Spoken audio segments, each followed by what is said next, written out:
Hello everyone and welcome to Spill Secret. Before we start, we ask you subscribe and leave a comment as to where you are listening from. Let's begin.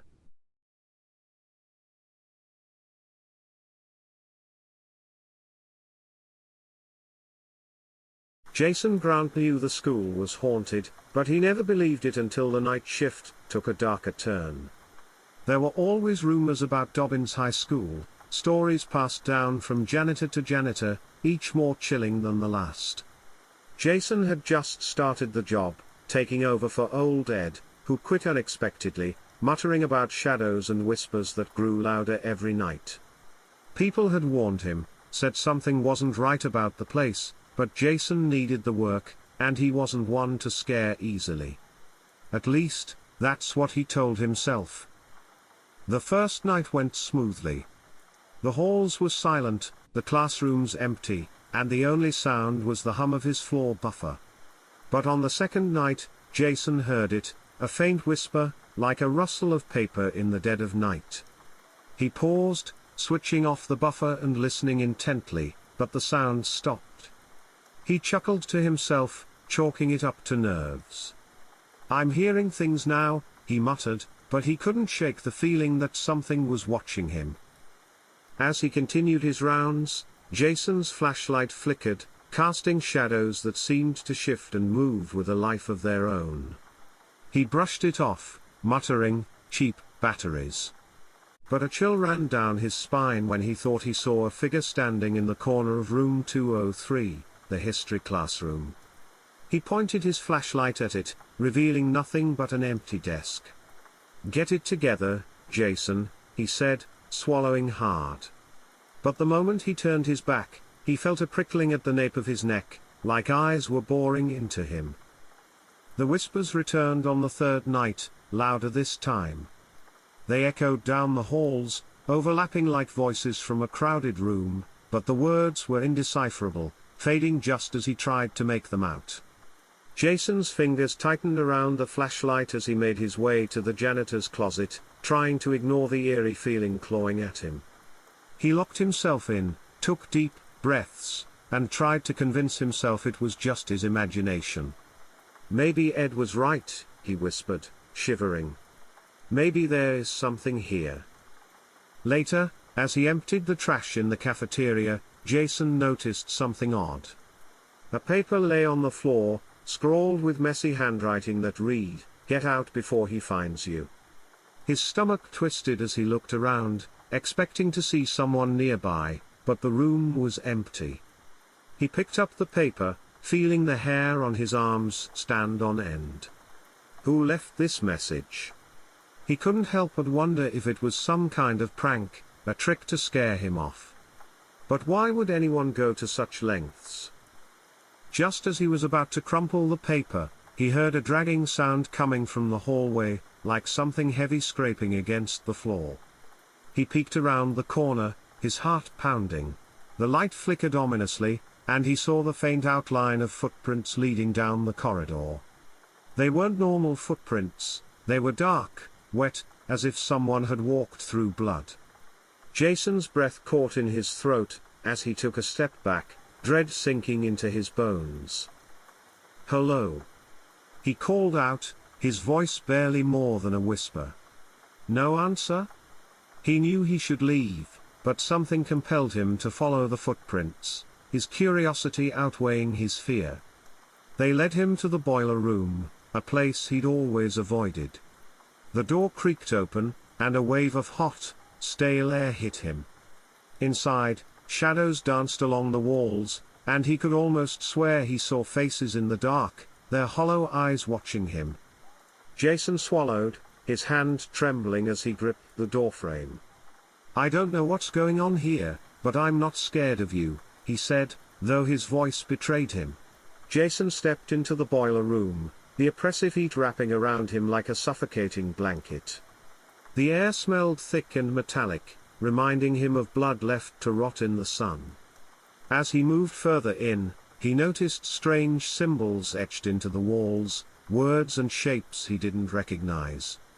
He had seen enough horror movies to know that strange symbols in dark places were never a good sign, but he forced himself to keep going, his curiosity blurring into something darker, something he couldn't quite explain. At the far end of the room, Jason saw an old wooden chair facing the wall. On it sat a dusty, worn-out janitor's cap, its once bright logo faded beyond recognition. Something about the cap drew him in, he felt an almost magnetic pull toward it. His fingers twitched as he reached out, brushing the brim, only to feel an icy chill run up his arm, as though he'd just dipped his hand in a pool of ice water. He yanked his hand back, heart pounding, his mind racing with questions. What the hell? As he stood there, frozen in place, he heard a voice, a low, grating whisper that sent shivers down his spine. "You shouldn't be here," it said, barely more than a breath.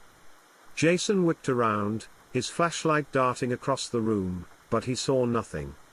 The shadows seemed to mock him, shifting and stretching in ways that defied logic.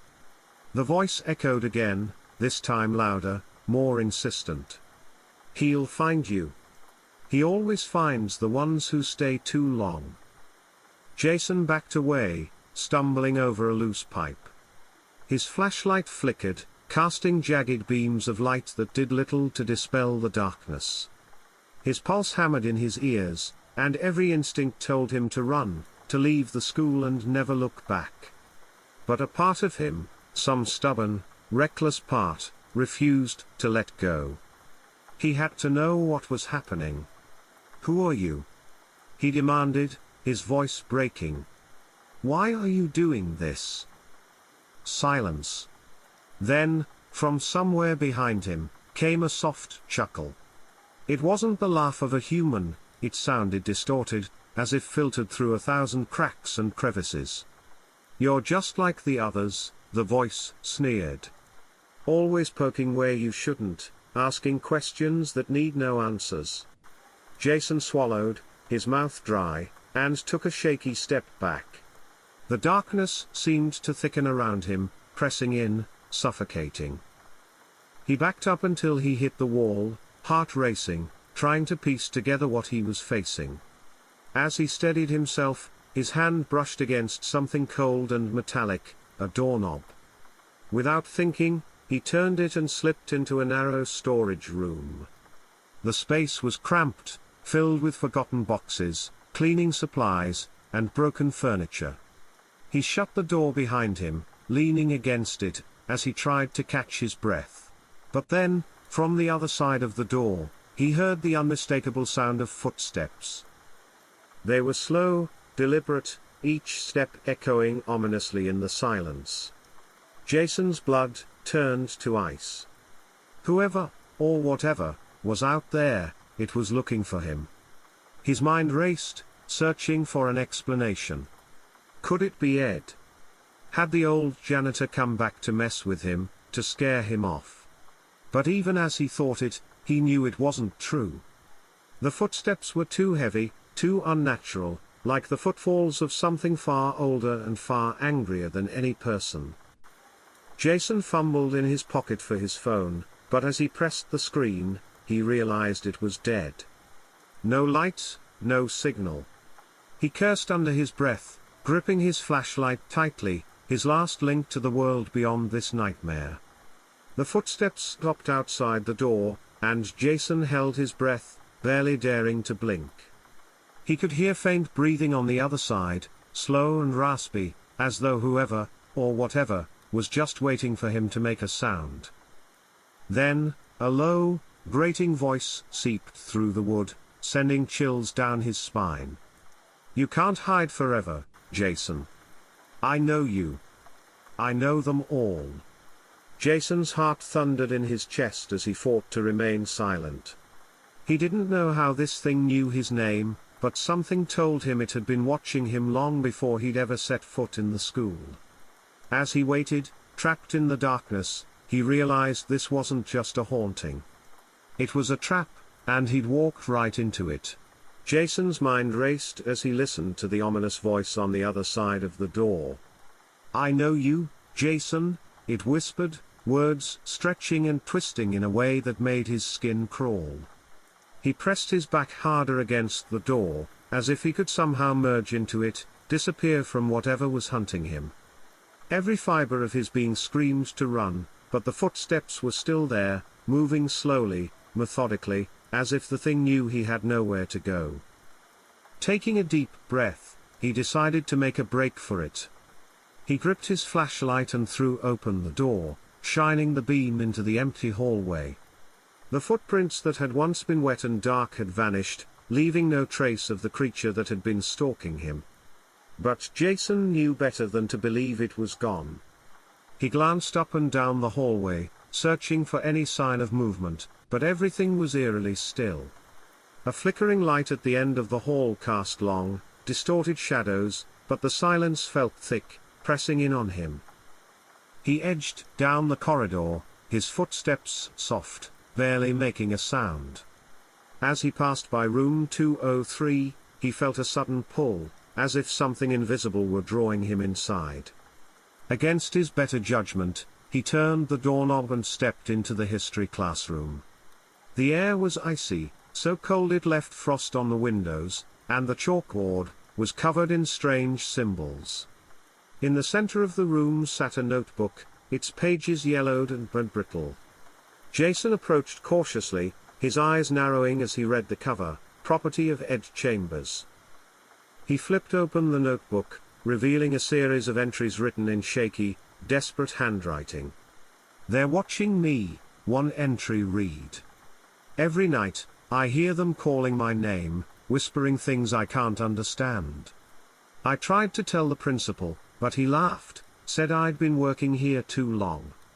Jason's hands trembled as he turned the pages, reading Ed's descent into paranoia and fear.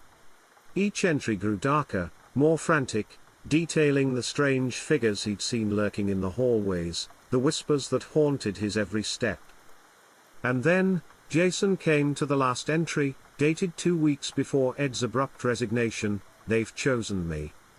I can feel it. I don't know how much longer I can last here. They keep calling, telling me to come to the boiler room. I don't know why. Maybe that's where it all began, and where it all has to end." Jason's blood ran cold. He realized that Ed hadn't just left the job. He'd been trying to escape something that was now hunting him, too. Suddenly, the door to room 203 creaked, and Jason felt the temperature drop even further. He turned, but the doorway was empty. Only shadows lingered, stretching and writhing in ways that made his skin crawl. "Ed tried to warn me," he whispered, clutching the notebook as if it were a lifeline. "But it's too late now." He could feel it, a presence growing stronger, feeding on his fear, its grip tightening around him like invisible chains. A laugh echoed through the room, deep and guttural, reverberating off the walls. "You're next, Jason," the voice hissed, dripping with malice. Jason stumbled backward, clutching his flashlight as the room seemed to close in on him. The walls felt as though they were breathing, expanding and contracting, pressing him closer to the center. Shadows pooled at his feet, rising like smoke, curling around his legs and anchoring him in place. Jason's mind scrambled for a way out, a way to break free from whatever malevolent force had trapped him. He thought of Ed's words, his plea to leave before it was too late. But Jason couldn't just leave, not without answers. Against all logic, he found himself drawn to the boiler room, the place Ed had mentioned in his final entry. Maybe that was where he'd find the truth, if he could survive long enough to uncover it. With a shaky breath, Jason stumbled out of room 203 and made his way down the hall, feeling the darkness closing in around him. The entire school felt alive, pulsating with a sinister energy, as though it were watching him, waiting for him to make a mistake. He approached the boiler room door, his heart pounding, and reached for the handle, hesitating for just a moment before he turned it. The room was pitch black, save for the faint glow of the boiler in the corner. Jason stepped inside, feeling a heavy, suffocating presence settle over him. As he took another step, he felt the temperature plummet, his breath visible in the frigid air. And then he saw it, a shadow, darker than the rest, standing in the far corner, its eyes gleaming with a cold, predatory hunger. Jason stood frozen in the doorway of the boiler room, his flashlight aimed at the figure in the corner.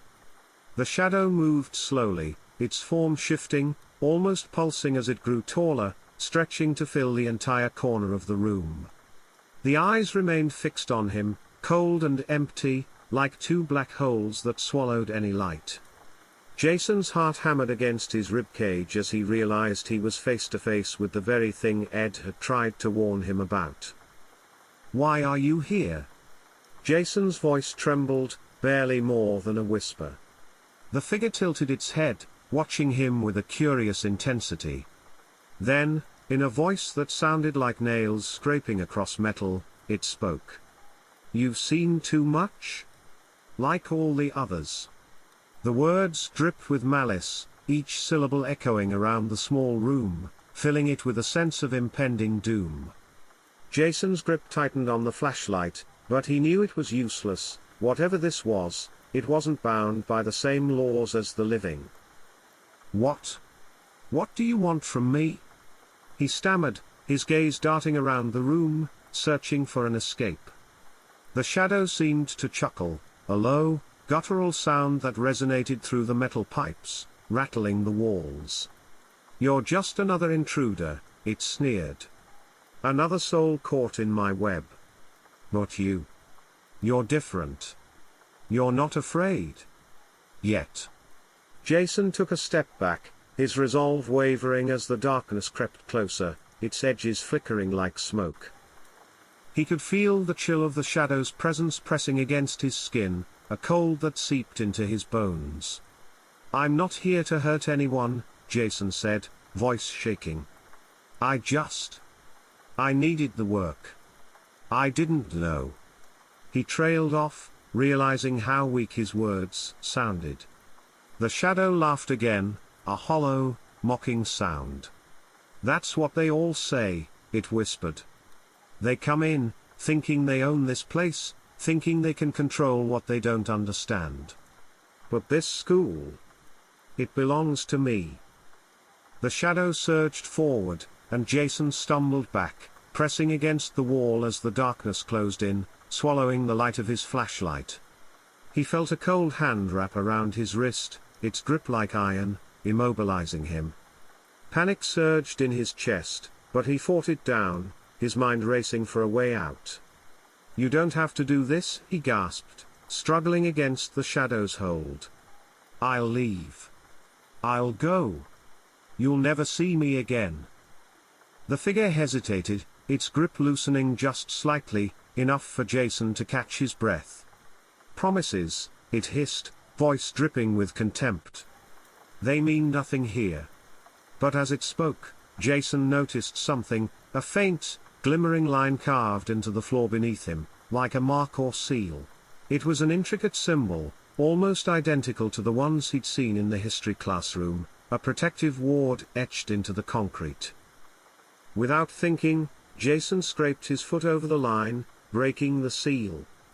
Instantly, a surge of energy flooded the room, and the shadow recoiled, its form flickering as though struggling to hold itself together. It let out an enraged scream that reverberated through the entire boiler room, shaking the walls and rattling the pipes. Jason seized his chance, wrenching his arm free and stumbling back toward the door, his only thought to escape this nightmare. He bolted into the hallway, not daring to look back as the shadow's scream echoed behind him. The school seemed to warp around him, the hallways stretching and twisting in unnatural ways as he ran. Every door he passed seemed to slam shut on its own, as if the building itself were trying to trap him.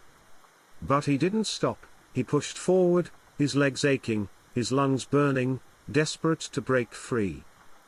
Finally, he burst through the front doors, collapsing onto the pavement outside. The cool night air hit him, filling his lungs with a sharp relief. He scrambled to his feet and looked back at the school, half expecting to see the shadow lurking in the doorway. But the building stood silent, dark, as though nothing had happened at all. Jason's mind reeled, trying to process what he'd just experienced, the terror still gnawing at him like an open wound. He didn't wait around. Jason staggered to his car, throwing himself into the driver's seat and gripping the steering wheel with white-knuckled hands. As he started the engine and drove away, he couldn't shake the feeling that he wasn't alone, that something had followed him, lurking just beyond the edges of his vision. But when he glanced in the rearview mirror, all he saw was the empty, silent road behind him. Jason never returned to Dobbins High. He left town that very night, disappearing without a word. Weeks later, a new janitor was hired, someone young and eager, blissfully unaware of the horrors that lurked within the walls of the school. And the shadow waited, patient as ever, for the next curious soul to wander into its grasp, knowing that, sooner or later, someone always would.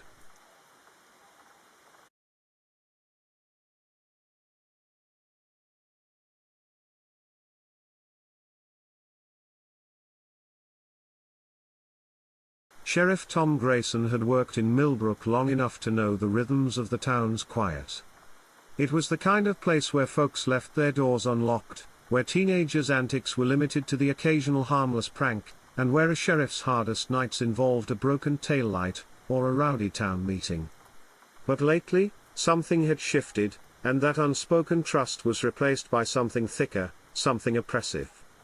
He felt it in the stillness of the air as he sat alone in the dimly lit office, staring at the flickering fluorescent lights above. The clock on the wall ticked louder than usual, each second dragging on like it was trying to tell him something.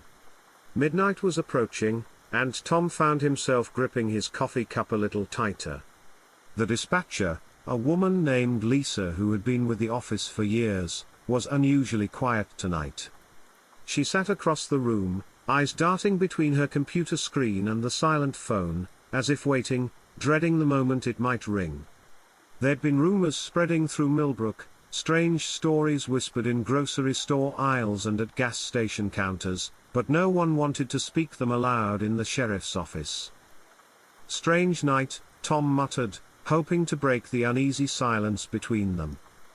Lisa nodded but didn't look up. "You know, Tom," she said after a moment, her voice barely a whisper, "it's been like this for 3 nights in a row. I don't like it."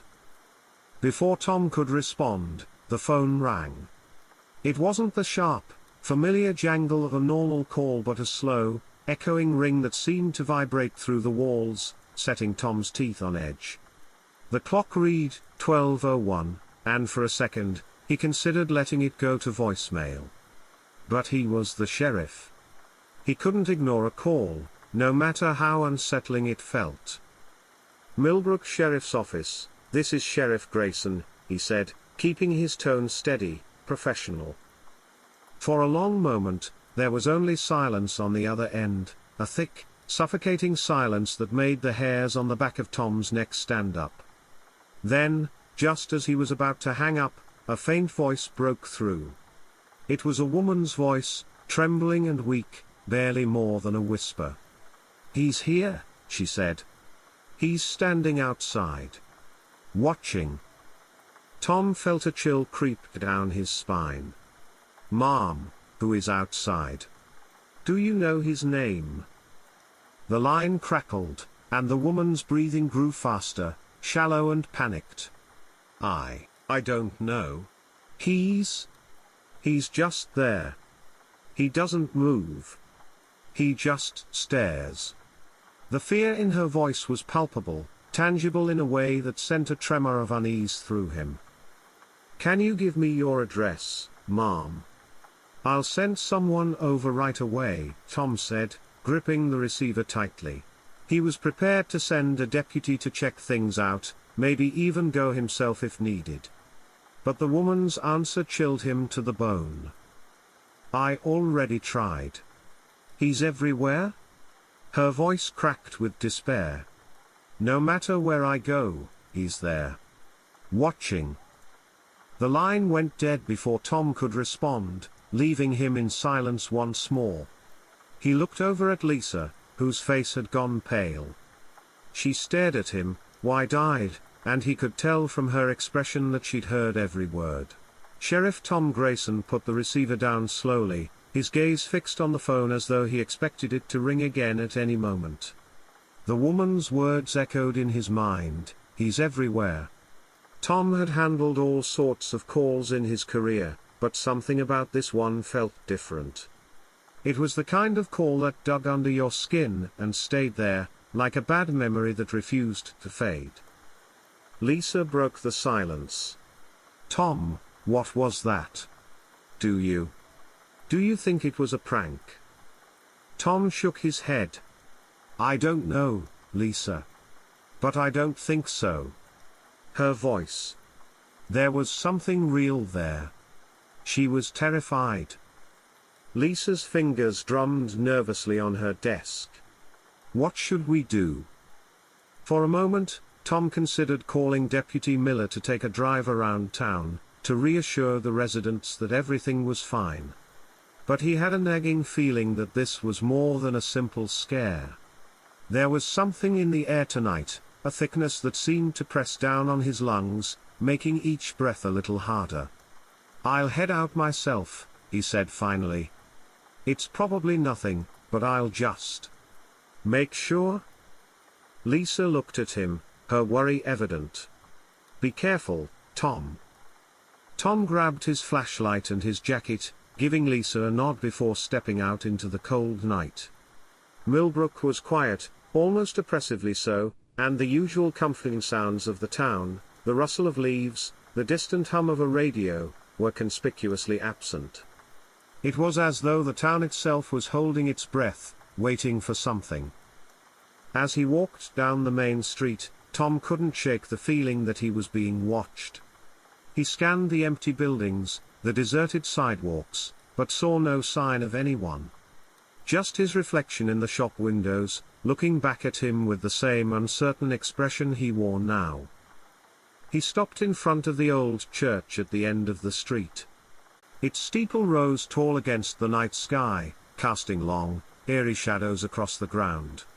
Tom remembered a story his father had told him as a boy, about strange things happening in Millbrook on certain nights, when the air was thick and the shadows seemed to move on their own. He'd always dismissed it as superstition, the kind of tale that parents tell their kids to keep them in line. But tonight, he felt an inexplicable chill as he looked up at the steeple, almost as if someone, or something, was looking back.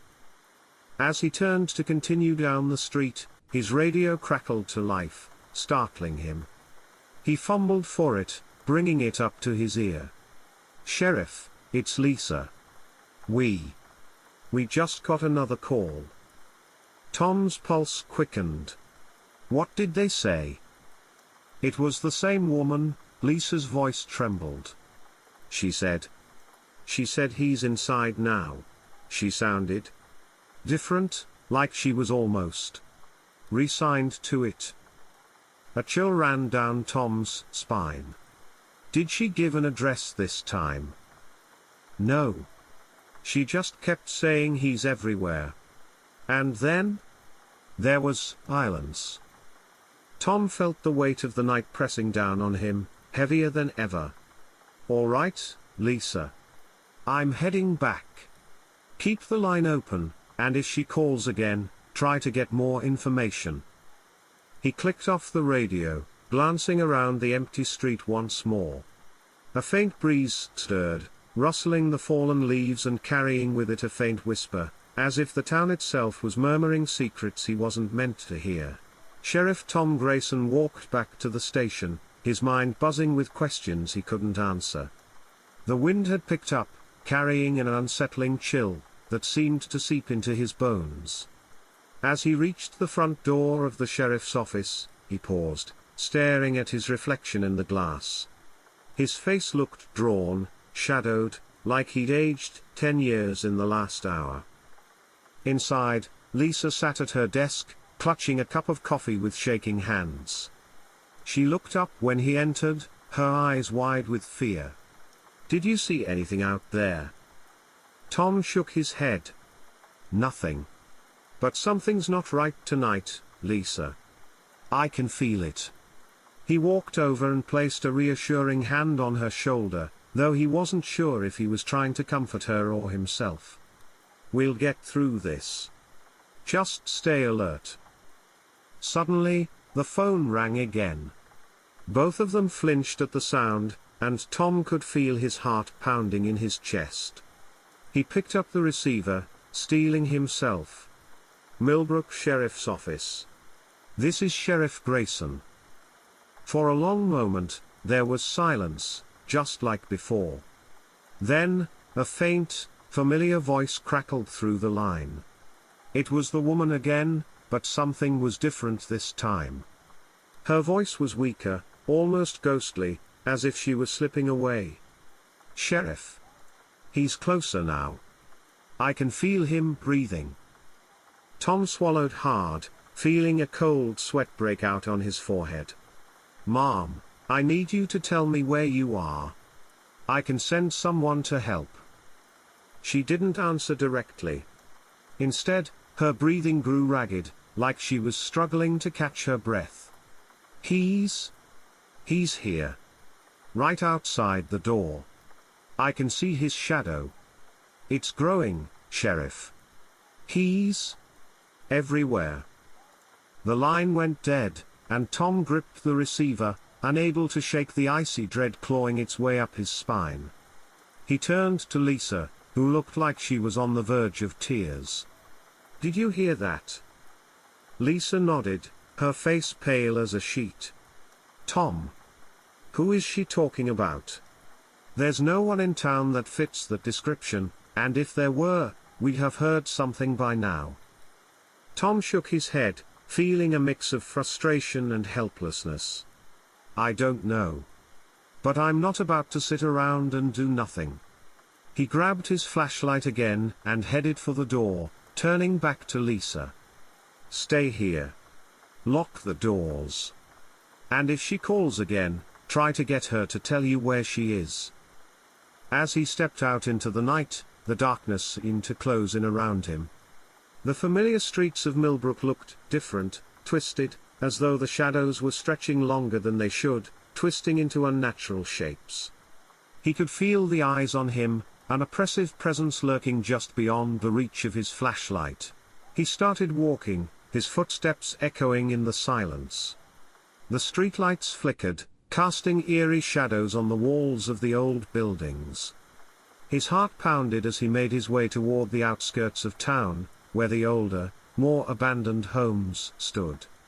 He didn't know what he expected to find, but he felt drawn there, as if something was pulling him forward. Then, just as he passed the old Murphy house, a crumbling relic that had been abandoned for years, he saw it. A figure, standing in the shadows, half hidden by the overgrown bushes. Tall, impossibly tall, with long arms that seemed to hang unnaturally low. The figure didn't move, didn't make a sound. It just stood there, watching him. Tom felt his blood turn to ice. He raised his flashlight, the beam cutting through the darkness, illuminating the figure's face. But there was no face, only darkness where the features should have been, an empty void that seemed to absorb the light. He took a step back, his hand instinctively reaching for his gun. But something inside him screamed that it wouldn't matter, that this thing wasn't bound by the rules he understood. He stumbled backward, the figure remaining still, unmoving, yet somehow seeming to grow taller, its shadow stretching across the ground, reaching toward him like grasping hands. And then, just as suddenly as it appeared, it was gone. The street was empty again, silent except for the rustling leaves, and the faint hum of the streetlights. Tom's breath came in short, shallow gasps as he scanned the darkness, but the figure had vanished as if it had never been there at all. Sheriff Tom Grayson stood alone in the street, the image of the faceless figure burned into his mind. He staggered back to the sheriff's office, his hand trembling as he reached for the door handle. Inside, Lisa jumped to her feet as he entered, her face pale and anxious. "Did you see something out there?" she asked, her voice barely above a whisper. Tom nodded, struggling to find the words. I don't know what I saw. It was a figure, tall, almost like it was made of shadows. I can't explain it, Lisa. It wasn't human." He slumped into his chair, running a hand over his face. "I don't know what's happening in this town, but it's something beyond us." Lisa sat down across from him, her hands shaking as she held a steaming cup of coffee. "Tom, there's something else you should know. After you left," she called again. Tom felt a cold knot form in his stomach. What did she say? Lisa's gaze dropped to her coffee cup, her voice barely a whisper. She said his name. Or at least, what she called him. She said, "He's the Watcher." She kept saying it, over and over, like it was a chant. She said he's always been here, lurking in the shadows waiting. And then, she laughed. Lisa shivered, her voice cracking. It didn't sound like her anymore, Tom. It was hollow. Tom clenched his fists, feeling the weight of responsibility pressing down on him. Whatever this was, it had taken root in Millbrook, and it was his duty to protect the town. He couldn't let this unseen terror continue to torment them. Suddenly, the lights flickered, and the room was plunged into darkness. Lisa let out a small gasp, and Tom felt his heart race as he fumbled for his flashlight. The beam of light cut through the blackness, casting long shadows on the walls. Outside, the streetlights had also gone out, leaving the town in an oppressive, unnatural darkness. "Stay close," Tom whispered, his voice barely audible in the thick silence. He made his way to the door, flashlight raised, scanning the darkness outside. And then, in the distance, he saw it again, the figure, standing at the edge of the street, illuminated by the faint moonlight. It was still, unmoving, but somehow, Tom knew it was watching him. He could feel its gaze, even without eyes to see. Lisa clutched his arm, her grip tight. "Tom. We have to leave. We can't stay here." But Tom knew that running wouldn't change anything. The woman on the phone had been right, he was everywhere. This thing wasn't confined by the laws of the physical world. It was something older, something that thrived on fear and isolation. Summoning his courage, Tom took a step outside, shining his flashlight directly at the figure. "What do you want?" he shouted into the darkness, his voice carrying through the empty streets. For a moment, there was only silence. Then, in a voice that sounded like the wind itself, faint and echoing, he heard the reply. "To watch. To know. To be." The voice seeped into his mind, filling him with an overwhelming sense of dread. He staggered back, clutching his head as the words reverberated through him, echoing off the walls of his consciousness. It was as if the creature's very presence was invading his thoughts, rooting itself deep in his psyche. When he opened his eyes, the figure was gone, leaving only the empty street before him. But Tom knew it wasn't truly gone. It was still there, lurking, watching, waiting. Back inside the sheriff's office, Lisa sat in stunned silence, her face pale and expressionless. Tom didn't have to ask, he knew she'd heard it too, felt it seeping into her mind, just as it had with him. As the dawn finally broke over Millbrook, casting weak rays of light across the town, Tom sat alone at his desk, exhausted and hollow. The figure might have vanished with the night, but he knew it wasn't gone. It was still out there, lingering in the shadows, watching. Millbrook was no longer a quiet, peaceful town, it was now a place touched by something dark and ancient, a place where the Watcher lurked. And as the days passed, the calls continued, each one echoing the same chilling message, a reminder that Millbrook would never truly be alone again.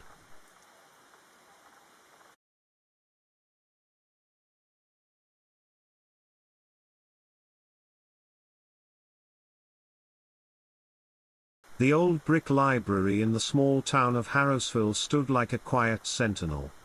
It had weathered storms, floods, and even a minor fire in the early 1980s, yet there it was, still stoic, with walls made from stone that seemed to absorb the stories within. The people of Harrowsville rarely questioned its presence. The library had always been there, tucked away on an unassuming corner of Main Street, its presence a given as much as the seasons themselves.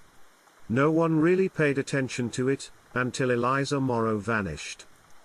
Eliza was the Sunday librarian, a quiet woman in her late 30s with dark hair always pulled back in a tidy bun, and a face marked by a pair of thin, round glasses.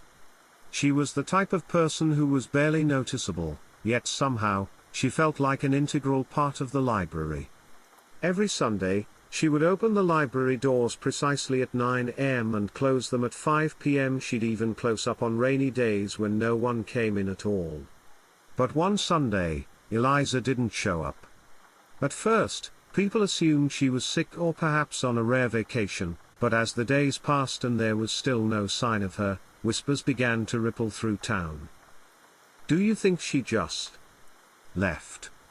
whispered Mary Fields, a regular at the library, to a group of other elderly ladies at the town's only coffee shop. The others shook their heads, murmuring about how Eliza would never simply walk away. After all, she didn't have family or friends outside of her library regulars. She was, by all accounts, a ghost even when she was around. The town sheriff, Amos Redford, a gruff man who'd served Harrowsville since before Eliza was born, tried his best to play down the mystery, but even he couldn't deny something was off. "People don't just disappear," he muttered to his deputy, a young man named Lee Duncan. "Especially not a woman who worked the same shift at the same job for over a decade." Amos's voice held a note of irritation as if he found Eliza's vanishing act a personal inconvenience. They scoured the library, looking for any sign of her, a misplaced purse, a left-behind sweater, but everything was in order. The ancient books lined the shelves, the desks were pristine, and Eliza's mug, a chipped ceramic cup that read "One More Chapter," sat on her desk, filled with cold coffee. Even the smell of her vanilla-scented lotion lingered faintly in the air. It was as though she'd just vanished into the ether. As the days turned into a week, the townspeople's anxiety grew. Then, one morning, the library's large oak doors were found ajar. This had never happened before. Eliza was meticulous about locking up. Inside, Sheriff Amos and Deputy Lee discovered something chilling. A single book lay open on the front desk, though it was unclear how it had ended up there. Amos squinted at the page, his heart racing as he read the book's title, The Forgotten Ones. It was a novel Eliza had always warned her patrons against reading, claiming it was too dark and disturbing for most tastes. Who would leave this out? Amos muttered, more to himself than to Lee. The library had a way of feeling like a closed-off world, as if it existed in a different realm. But standing there, staring at the book, he felt as if the walls were watching him. What if she didn't just leave? Lee whispered, almost afraid to say it out loud. Amos shot him a look but didn't respond. Instead, he took the book, flipped it shut, and left it on the counter, as though leaving it open might invite something sinister. The mystery surrounding Eliza's disappearance grew stranger by the day, and with it, the library itself seemed to change. People swore the air inside felt colder, even on warm afternoons, and the light through the windows cast long, unsettling shadows that didn't match the furniture. As rumors spread, fewer and fewer people visited the library, and soon, it stood almost entirely abandoned, except for Sheriff Amos, who couldn't quite let it go. One evening, Amos decided to pay the library a late-night visit. He told himself he was only there to check for anything he might have missed in the initial investigation, but deep down, he knew it was something else. A nagging pull, like a silent voice whispering for him to come closer. He'd never believed in anything supernatural before, he was a pragmatic man, after all. But ever since finding the forgotten ones left open, something in him had shifted. He felt like he was being called to uncover a truth that lay beyond the ordinary. As he entered, he felt the weight of the quiet, pressing down on him like a thick fog. Amos glanced around the dimly lit rows of bookshelves, each filled with volumes that seemed older than the town itself. He clicked on his flashlight, its beam slicing through the shadows, revealing dust motes that floated like tiny ghosts. He moved deeper into the library, the silence growing thicker, heavier, as though the walls themselves were absorbing every sound he made. "Who's there?" Amos called out, his voice swallowed by the vast emptiness. No one responded, but he swore he heard the faintest sound, a whisper, maybe. From somewhere in the stacks. It sounded like his own name. He shook his head, cursing his imagination, but he couldn't shake the feeling that he wasn't alone. Then, he saw it, a flash of movement near the back of the library. A shadow darting between the shelves. Amos's heart pounded as he tightened his grip on his flashlight and stepped toward the movement. "Eliza!" He called out, his voice a low rumble. He wasn't sure why he'd said her name, he half expected it to be a stray animal or a gust of wind. But as he moved closer, he saw something that stopped him cold. There, between the rows of dusty books, was Eliza, or at least, something that looked like her.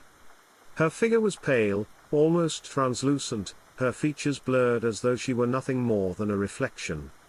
She stood there, staring at him with wide, unblinking eyes, her mouth moving in silent words that he couldn't understand. "Eliza!" Amos whispered, his voice cracking. She didn't respond, but she raised her hand, pointing toward a specific shelf. Her eyes never left his, but her mouth kept moving, forming soundless words, like a broken record. He took a shaky step forward, his eyes following her gesture, until he found himself facing an old, battered book with no title on the spine. With trembling hands, he pulled the book from the shelf, its cover worn and cracked. As he opened it, a foul, moldy smell wafted up, and he nearly gagged. The pages were yellowed, filled with handwritten notes and strange symbols that made his eyes ache to look at. At the top of the first page, in spidery, black ink, was a single phrase, "They never leave." A chill ran down his spine. When he looked up, Eliza was gone. He was alone again, the silence thicker than ever, pressing down on him with a palpable weight. He closed the book and stumbled backward, his breathing shallow, his heart hammering in his chest. He needed to get out, but as he turned, he saw something that made him freeze. Every book on the shelf, as far as his flashlight could reach, had turned to face him, their spines inward, as though they were watching him. It was a sight that made his skin crawl, and for the first time in his life, Amos felt true, unbridled fear. He backed away slowly, clutching the old book to his chest like a shield. As he reached the library doors, he turned for one last look, and he swore he saw Eliza again, standing in the shadowed rows, watching him with those wide, unblinking eyes. Her lips moved once more, forming a single word that he could almost hear: "Run." Sheriff Amos didn't go back to the library for several days after that. He told himself he was too busy with other cases, but the truth was, he was terrified.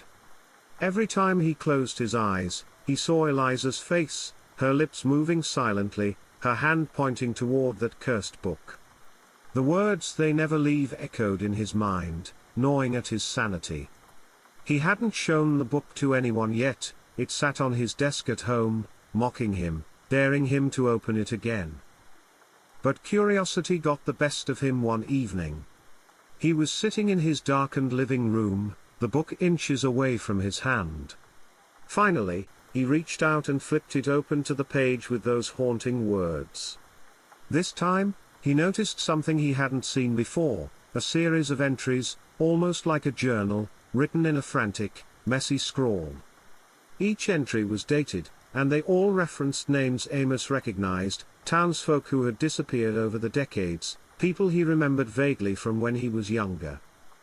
The entries were disturbing, describing strange occurrences, people hearing whispers, seeing apparitions, feeling as if they were being watched. Each person had written about finding the same book on the same shelf, pulled out as if waiting for them. One entry, dated 30 years earlier, caught Amos's attention. It was signed by David Morrow, Eliza's father, who had vanished when she was just a child. "My God," Amos muttered, the hair on his arms prickling. He flipped through the pages, growing increasingly disturbed. According to David's account, he had found the book after being drawn to the library one cold evening, much like Amos himself had been. David had described feeling a presence, something ancient and malevolent lurking in the walls of the library. He'd written about his fears that the library wasn't just a building but a doorway, a place that existed as a bridge between worlds, drawing people in and keeping them trapped. Amos's hand shook as he read the final entry, "I can hear them. They are calling my name. The library wants me, and I don't think I can resist any longer. If you're reading this, it may be too late for me. But heed my warning, do not enter the library alone." Just as Amos absorbed those words, a loud knock sounded on his front door, making him jump. Heart pounding, he stood up and peered through the window. Outside, standing in the dim glow of his porch light, was Deputy Lee, his face pale and drawn. "Sheriff, we need to talk," Lee said, his voice strained. "It's about the library." Amos let Lee in, watching as the young man glanced nervously at the book lying open on the table. Lee swallowed hard, then took a seat, running a hand through his hair before he spoke. I went to the library today. I couldn't shake the feeling that I needed to go back, like it was calling to me. And Sheriff, I saw her." "Who?" Amos asked, though he already knew the answer. "Eliza," Lee whispered. "She was there, standing by the same shelf you described. But it wasn't just her. I saw others. Faces in the shadows, watching me. They looked so real, like they were trying to reach out, trying to say something." Amos felt a chill settle over him. "Did you touch the book?" he asked, gesturing to the one on his table. Lee shook his head but hesitated, his eyes darting toward it with a mixture of fear and fascination. "I didn't," he replied. "But I could feel it. Like it was alive, almost. Sheriff, I think we're dealing with something beyond our understanding. The library isn't just a building. It's feeding on people." Amos took a deep breath, glancing back at the book. "Then we have to do something about it," he said firmly, though his hands still trembled. "This thing has been going on for decades, maybe longer. If we don't stop it now, it's going to keep taking people. It almost took me, and now it's after you." Lee nodded, though fear was etched deep in his expression. "But how do we stop it? Do we burn it down?" Amos's gaze hardened. "No. Burning it might release whatever's inside. We have to find a way to seal it, to trap whatever's in there. And I think this book holds the answer." He closed the journal, steeling himself for the battle ahead. They'd need all the courage they could muster to face the malevolent force lurking within the library walls, but Amos was determined. He wasn't going to let Eliza, or anyone else, vanish into those shadows again. Sheriff Amos and Deputy Lee arrived at the library just before midnight, each carrying a flashlight and a sense of dread. They had a plan, or at least, the semblance of one. According to the final entries in the journal, David Morrow had attempted some kind of ritual to trap the force within the library. But he hadn't completed it, either by choice or by force. Amos had read those entries over and over, looking for any clue on how to finish what David had started. The library loomed before them, dark and silent, its brick walls casting ominous shadows in the moonlight. Amos swallowed hard, feeling that oppressive energy return the moment they stepped through the doors. He glanced at Lee, whose face was pale but resolute. They both knew there was no turning back. They made their way to the back of the library, where they'd found the old book. The silence was eerie, but Amos felt a presence all around them, watching, waiting. Every creak of the floorboards seemed to echo, stretching out unnaturally, as if the building itself were holding its breath. "All right," Amos whispered, pulling the book out from his bag and opening it to the ritual instructions David had left behind. "We need to read this passage together. It's supposed to bind the restless and keep them from taking anyone else." Lee nodded, his voice barely above a whisper. "And what if it doesn't work?" Amos shot him a grim look. "Then we're in a lot more trouble than we thought." They positioned themselves around the main desk, facing the rows of bookshelves. Amos took a deep breath and began reading the words aloud, his voice wavering as he stumbled over the strange, archaic phrases. Lee joined in, their voices mingling, filling the silent library with the ancient incantation. As they spoke, the air grew thick, and a cold wind seemed to rush through the aisles, carrying with it faint whispers, like distant voices trying to speak through the veil. Then, as they reached the final lines of the passage, the whispers grew louder, rising to an unbearable crescendo. Shadows began to coalesce between the shelves, forming into distorted faces, faces that Amos recognized. There was Eliza, her eyes wide and hollow, her lips moving in silent agony.